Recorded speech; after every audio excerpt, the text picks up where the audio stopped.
Now, I'm sorry, I'm just not a perfect person. That may shock you, but it's true. In fact, I told some men, and told them several times in meetings where I've been in, that I've made enough mistakes, committed enough sins, enough errors, transgressions, violations, and had to do enough confessing in my life that if I have to do any more confessing, I'm going to do it to a jackrabbit in the middle of the desert and then shoot the jackrabbit after I've done it.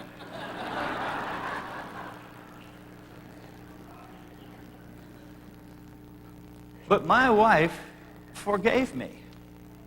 And when she forgave me, she never brought it up again. She never held it against me. She never bound it to me by unforgiveness, because if she had not forgiven me, she would have bound that to me, and I would have made the same mistake again. But by forgiving me, she released me from that. And as fathers, we need to forgive our fathers their sins so we can be free and our children can forgive us. There is no greater gift that you can give anyone other than the gift of grace, which is manifested in forgiveness. People become bitter through unforgiveness.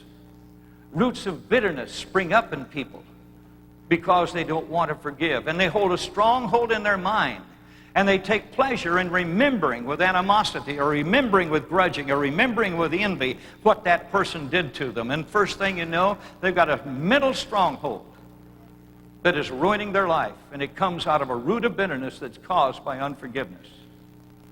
The way to be free from people's sins is to forgive them. I said this when I was here once before. What's your name, sir? Yeah. Huh? Mitch? After service, Mitch says to me, Brother Cole, I want to take my wife out for lunch and I don't have any money. Would you loan me $25? So I say, no, I'll loan you $50. She deserves it. But anyhow, I loan him $50, and then I come back next week, and Mitch is sitting down here. What's the first thing I think of? My $50. And he doesn't give it to me. So I come back 3 months later, and he's sitting here. What's the first thing I think of? His $50. He promised to pay me. Did not do it. Therefore, he broke covenant, because his promise was a covenant. When you make a promise, you make covenant. And when you don't keep the promise, you break the covenant. So by not keeping his promise, he broke covenant with me. Now, the only way, because every time I see him, I remember my $50. I am bearing his sin. He's forgotten it. He's gone on his way. He's cool, man. But I'm going around carrying this thing in my heart. And the only way I can be free from his sin is either him to pay me or me to forgive him. And by forgiveness, I release that out of my life, and I no longer have to carry it around again. There are those of us that are carrying around our father's mistakes and sins and making the same mistake with others. In the book Maximized Manhood, the new, enlarged, expanded, maximized manhood, on page 60, I have quoted the words of a poem that was put to music, written by Harry Chapin. It's called Cats in the Cradle. A child arrived just the other day. He came to the world in the usual way, but there were planes to catch and bills to pay. He learned to walk while I was away. And he was talking, for I knew it. And as he grew, he'd say, I'm going to be like you, Dad. You know I'm going to be like you. And the cat's in the cradle and the silver spoon, little boy blue and the man in the moon. When you coming home, Dad? I don't know when. But we'll get together then. You know we'll have a good time then. I've long since retired. My son's moved away. I called him up just the other day. I said, I'd like to see you if you don't mind. He said, I'd love to, Dad, but I can't find the time. You see, my new job's a hassle and the kids got the flu. But it's sure nice talking to you, Dad. It's sure nice talking to you. And as I hung up the phone, it occurred to me, he'd grown up just like me. My boy was just like me.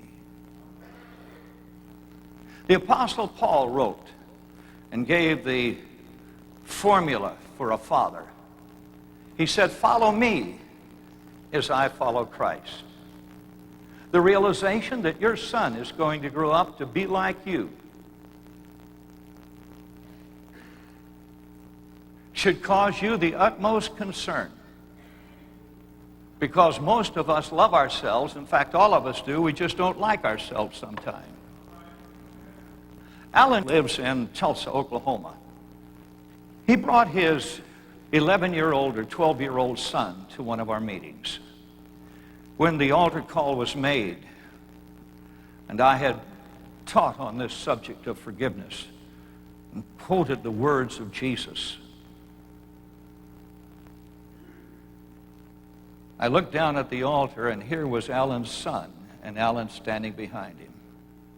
So as I went by to pray for the men, I looked at Alan's son, and I said, son, well, I was standing here, and he was there, actually, and I said, son, why are you here?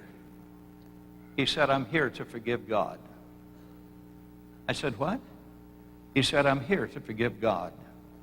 You see, Alan's first wife had died of cancer. And after a year and a half, Alan remarried. And he remarried a woman with 2 children. Maybe 3, I'm not sure, but at least had children. And it's called a blended family. Joanne Webster has written a book called Can Blended Families Do It Right? Probably the classical book on the subject of families who have been divorced and remarried. And gives the solution and says, yes, it can be done right. It's an incredible book, and I counsel you to get it, advise you to get it. But what happened was that this young son took offense at God, because now he was having brothers, sisters that he really didn't want. A woman who'd come into his life to take the place of his mother, who was not his mother. And he was mad at God first for taking his mother. Then he's mad at God for giving him that family to be his family. We prayed that day. I'm happy to tell you that